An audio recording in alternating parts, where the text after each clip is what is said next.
সুপ্রিয় দর্শক, আসসালামু আলাইকুম। আপনারা সবাই কেমন আছেন? আশা করি সবাই ভালো আছেন, সুস্থ আছেন। তো আজকে আপনাদের মাঝে নতুন একটা ভিডিও নিয়ে হাজির হয়েছি। সেটা হলো মাইক্রোসফট ওয়ার্ডের একটা ফাংশনের আজকের কাজ এবং তার অ্যাপ্লাই, তার ব্যবহারটা আজকে আমি আপনাদেরকে শেখাবো। তো কথা না বাড়িয়ে চলুন আমরা চলে যাই মূল ভিডিওতে। তবে মূল ভিডিওতে যাওয়ার আগে আমি একটা কথা বলতে চাই, যারা আমার চ্যানেলে নতুন আছেন তারা অবশ্যই আমার চ্যানেলটিকে সাবস্ক্রাইব করে রাখবেন। আসসালামু আলাইকুম, আপনারা সবাই কেমন আছেন? আশা করি ভালো আছেন। আজকে মাইক্রোসফট ওয়ার্ড ডকুমেন্টের হোম মেনুর কিছু টুলস নিয়ে আজকে আপনাদের মাঝে আলোচনা করব এবং সেই টুলসগুলোর ব্যবহার সম্পর্কে আমি দেখাবো। যে দেখেন হোম মেনুর এইখানে আপনার এই যে আমার কার্সারগুলো দেখতে পাচ্ছেন, এই এরিয়ার যেগুলো টুলস আছে, আমি এই হোম মেনুর এই টুলসগুলো আমি আপনাদেরকে শেখাবো। তো প্রথমেই আসলে দেখেন, এটা হলো ফন্ট। ফন্ট হচ্ছে যে আপনার লেখার সাইজ কীরকম হবে, বাংলা ইংরেজি এই কোন স্টাইলে হবে, এইটাকে আসলে বোঝায়। এই জন্য ফন্ট বলা হয়। যে আপনি বাংলায় লিখবেন না ইংরেজিতে লিখবেন, সেটাকে আসলে বোঝানো হয় যে এই ফন্টের মাধ্যমে। ফন্ট বিভিন্ন প্রকারের আসলে ফন্ট আছে, সেই আপনি ফন্ট চেঞ্জ করে লিখতে পারেন। যেমন আমার এখানে লেখা আছে, বাংলা ফন্টে লেখা আছে। এখন আমি দেখেন টাইমস নিউ রোমান দিলাম, অর্থাৎ একটা ইংরেজি ফন্টের নাম। দেখেন এখানে ইংরেজি লেখা আছে যে my name is Shah Alam. তো এইখান থেকে আমি আবার যদি এইটাই চাপ দেই, দেখেন এইখানে ছোটো ইএমজি হয়ে গেছে। বিজয় ক্লাসিকে আমি বিজয় ক্লাসিক দিলাম। এখন যদি আমি কিবোর্ড চাপ দেই, দেখেন এখন বাংলা লেখা হচ্ছে, এখন বাংলা অক্ষরগুলো আসছে। তার মানে আপনি ফন্ট কি এটা আসলে বুঝতে পারছেন। ফন্ট হলো আপনি বাংলা ইংরেজি বা কোন স্টাইলে আপনি লিখতে পারেন, বিভিন্ন ধরনের ফন্ট আছে, আপনি সেইগুলো আপনি এখান থেকে চেঞ্জ করে আপনি আপনার ইচ্ছা মতো আসলে লিখতে পারবেন। এরপরে আমরা দেখাবো যে যে অপশনটা টুলসটা আপনারা দেখতে পাচ্ছেন যে বোল্ড, এটাকে আমি পুরোটাকে সিলেক্ট করে নিলাম। এক চিরকুমার প্রেমিকের গল্পটাকে আমরা সিলেক্ট করে দেখেন বোল্টের পর চাপ দিলে লেখাটা মোটা হয়ে যাচ্ছে। তার মানে আপনি যে কোনো লেখাকে যদি একটু হাইলাইট করতে চান, একটু আপনার লেখাটাকে একটু মোটা করতে চান, দেখেন সেটাকে যে বোল্টে চাপ দিলে পরে আপনার বোল্ট হয়ে যাবে। দেখেন এই অন্য অন্য লেখার থেকে প্রথম লাইনটাই কিন্তু অনেকটা মোটা হয়ে গেছে। দেখেন এখন এই যে অপশনটা দেখছেন, এটা হলো ইটালিক। ইটালিক অর্থ হালকা একটু বাঁকা হবে। দেখেন আপনার লেখাটা এক চিরকুমার প্রেমিকের গল্পটা কিন্তু একটু বাঁকা হয়ে গেছে। এখন দেখেন এই যে আমি আবার ইটালিকে চাপ দিলাম, দেখেন এটা সোজা হয়ে গেছে। এরপর লেখা আছে ইউ আসে দেয়, এটা হলো আন্ডারলাইন, অর্থাৎ লেখার নিচে আপনি কোনো আন্ডারলাইন যদি করতে চান, বিভিন্ন ধরনের আন্ডারলাইন আছে, আপনি এখান থেকে আপনার সুবিধা মতো আন্ডারলাইন নিতে পারেন। এরপরে লেখা আসছে স্ট্রাইক থট, আপনি যদি লেখার মাঝখানে কোনো কিছু আসলে ব্রেক দিতে চান, দেন স্ট্রাইক করতে চান, অর্থাৎ আপনি মাঝখান বরাবর ভাগ করতে চান, তাহলে কিন্তু এটাকে ব্যবহার করা হয়। দেখেন আমি ওটা চাপ দেওয়ার সাথে সাথেই লেখেন মাঝখান দিয়ে চিকুন একটা দাগ দেখা যাচ্ছে। এটাকে আসলে স্ট্রাইক থট বলে। আপনি এরপরে দেখেন যে অপশনটা লেখা আছে ফন্ট সাইজ। আমরা যে লেখাগুলো লিখছি এগুলো আসলে কত বড় দেখাবে, কত সাইজে দেখাবে, এইটাকে আসলে বোঝায়। যে আমি দেখেন যে এক চিরকুমার প্রেমিকের গল্প, এটা 22 সাইজের আছে। আপনি চাইলে কমাইতেও পারেন, বাড়াইতেও পারেন। এর পাশে দেখেন দুইটা এর মতো আছে, একটা ছোট একটা বড়। ছোটটা আসলে দিয়ে আপনি ফন্টকে ডিক্রিজ করবেন, অর্থাৎ ছোট করতে পারবেন, এবং বড়টা দিয়ে আপনি ইনক্রিজ করতে পারবেন খুব সহজে আপনি। এরপরে দেখা আছে যে আপনি এটা আসলে এই এই অপশনটা ইংরেজি লেখার ক্ষেত্রে প্রযোজ্য, বাংলার ক্ষেত্রে আসলে এরকম প্রযোজ্য হয় না। কারণ বাংলাতে আপনার প্রথম অক্ষর বড় হাতের হবে, ছোট হাতের হবে, এরকম অপশনটা কিন্তু নাই।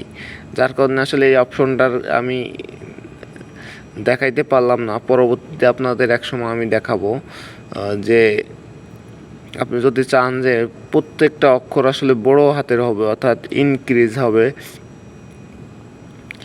সেটাও আপনি করতে পারেন। আবার যদি বলেন যে ডিক্রিজ হবে সেটাও আপনি পারেন। তো আপনাদেরকে আমি এখন একটা অ্যাপ্লাই করে দেখাবো যে এই টুলসটার আপনারা একটু খেয়াল করে দেখবেন। আমি এখান থেকে আসলে সব কিছু চেঞ্জ করে এখন ইংরেজিতে নিয়ে নিচ্ছি যে আপনার এই টুলসটা সম্পর্কে আমি একটু আপনাদের দেখাবো। দেখেন আমি এখানে যদি লিখি my name is Shah Alam, আমি এখানে আমার নামটা লিখলাম। দেখেন এখানে প্রত্যেকটা ওয়ার্ড অক্ষর কিন্তু সবচেয়ে বড় হাতের, ঠিক আছে। দেখেন এখানে সব করা কিন্তু বড় হাতের, আপনি দেখতে পাচ্ছেন বড় হাতের। তারপরে আমি এখান থেকে যদি দেখছেন এখানে আমি চাপ দেওয়ার পর দেখেন প্রথম অক্ষর শুধু বড় হাতের হয়ে গেছে, বাকি সবগুলো কিন্তু ছোট হাতের হয়ে গেছে। এখন দেখেন যে শুধু যেটা আসলে প্রথম অক্ষরটা ওয়ার্ডের প্রথম অক্ষরটা বড় হাতের, বাকি সব ছোট হাতের। এরপর যদি আমি এটাই চাপ দেই, দেখেন এইখানে সব বড় হাতের হয়ে গেছে। আপনি লেখাটা দেখে দেখেন যে সব আমার প্রত্যেকটা ওয়ার্ড বড় হাতের হয়ে গেছে। এখন দেখেন আমার লেখাটা সবটাই কিন্তু ছোট হাতের অক্ষর হয়ে গেছে। তো এটা আসলে বুঝতে পারছেন, এটা আসলে বাংলা ফন্টের ক্ষেত্রে প্রযোজ্য না, বাংলা ফন্টে এটা অ্যাপ্লাই করা যায় না। এরপরে আসলে এটা হলো সাবস্ক্রিপ্ট এবং সুপারস্ক্রিপ্ট। আমরা যখন বীজগণিত পাটিগণিত করছি দেখা গেল যে এক্সের উপরে একটা স্কোয়ার বা কিউব এরকম যদি থাকে, একটা অক্ষরের উপরে আর একটা অক্ষর যদি লিখতে হয় তাহলে উপরে বা নিচে সাবস্ক্রিপ্ট এবং সুপারস্ক্রিপ্ট। তো এর জন্য আসলে যেটাকে আপনি উপরে বা নিচে লিখবেন সেটা সিলেক্ট করে আপনি এক্স দেখবেন যে ওইখানে আইকন আছে যে আপনি সাবস্ক্রিপ্ট করবেন নাকি সুপারস্ক্রিপ্ট করবেন। দেখেন আপনি যদি সুপারস্ক্রিপ্ট করেন তাহলে উপরে যাবে, সাবস্ক্রিপ্ট করলে নিচে আসবে। তো অনেক সময় এগুলো বিশেষ করে অঙ্কর সময় এরকম বা সায়েন্সের বিভিন্ন কেমিক্যাল বা বিভিন্ন উপাদানের বৈজ্ঞানিক সংকেত লেখার সময় এগুলো আমাদের বেশি প্রয়োজন হয়। তো এইটা হলো হচ্ছে ফন্ট কালার। আসলে আপনি যে কোনো ফন্টকে যদি কালার দিতে চান, যে আপনি দেখেন এইখান থেকে সিলেক্ট করে আপনি যে কোনো স্টাইলে আপনি আপনার ফন্টকে আসলে কালার করতে পারেন। এইখানে আপনি যদি কোনো একটা হেডলাইন, আপনি যে হেডিংটাকে দেখেন একটু কালার করে দিছি, শুধু এই অক্ষরগুলো আসলে কালার হবে। এরপরে যদি আপনি ফন্টের ব্যাকগ্রাউন্ডকেও যদি আপনি কালার করতে চান তাহলে তাও আপনি করতে পারেন। যে এটার মাধ্যমে আমি দেখেন যে 1 টেক্সট হাইলাইট কালার, আপনি যদি টেক্সটটাকে হাইলাইট করতে চান তার ব্যাকগ্রাউন্ড সহ, তাহলে কিন্তু আপনি এই টুলসটাকে ব্যবহার করতে পারেন। তো আমরা এখানে প্রথমে একটা সিলেক্ট করে নিয়েছি, দেখেন এটার ব্যাকগ্রাউন্ডকে আমরা কিন্তু আসলে ইয়েলো কালার করে দিছি। ইয়েলো কালার করে দেওয়ার পরে এটা কিন্তু লেখাকে কিন্তু ফন্টকে কিন্তু আপনার কালার করে না, জাস্ট এর ব্যাকগ্রাউন্ডকে কালার করে দিছে। তো এইটা আপনি একটু খেয়াল রাখবেন যে আপনি দেখেন এক চিরকুমার প্রেমিকের গল্প, ওটার ব্যাকগ্রাউন্ডকে কিন্তু লাল করে দিছে। এখন আমরা দেখতে পাচ্ছেন যে এইখান থেকে আমরা এই ফন্ট কালারকে আসলে আবার আমরা একটু চেঞ্জ করে দেব। দেখেন এখানে কিন্তু আমার এখন কিন্তু ফন্টটার কালার কিন্তু চেঞ্জ হয়ে গেছে। আপনি একটু যদি খেয়াল করেন, আমরা এখানে সিলেক্ট করে নিলাম, সিলেক্ট করে দেখেন এইখান থেকে আমরা শুধু ফন্টকে আসলে কালার করব। দেখেন এখানে শুধু ফন্টটা কালার হয়ে গেছে, আপনি একটু খেয়াল করবেন। এর আগেরটা ছিল কিন্তু আপনার ব্যাকগ্রাউন্ডকে কালার, আর এটাই হয়ে গেছে আপনার ফন্ট কালার। ফন্টটা দেখেন মনিরুজ্জামান মিয়া স্যার যখন রাজশাহী বিশ্ববিদ্যালয়ে পড়তেন তখন তার এক সহপাঠী মেয়ের সাথে, এইটা কিন্তু লেখাটা কিন্তু কালার হয়ে গেছে কিন্তু তার ব্যাকগ্রাউন্ড কিন্তু সাদাই রয়ে গেছে, ঠিক আছে। এই জিনিসটা আসলে আপনারা খেয়াল করবেন যে আসলে কোনটা ব্যাকগ্রাউন্ড আর কোনটা ফন্ট কালার, এই জিনিসটা খেয়াল রেখে আপনারা কাজ করবেন। মোটামুটি আমাদের এইখানের সবগুলোই আসলে আমি কভার করা শেষ।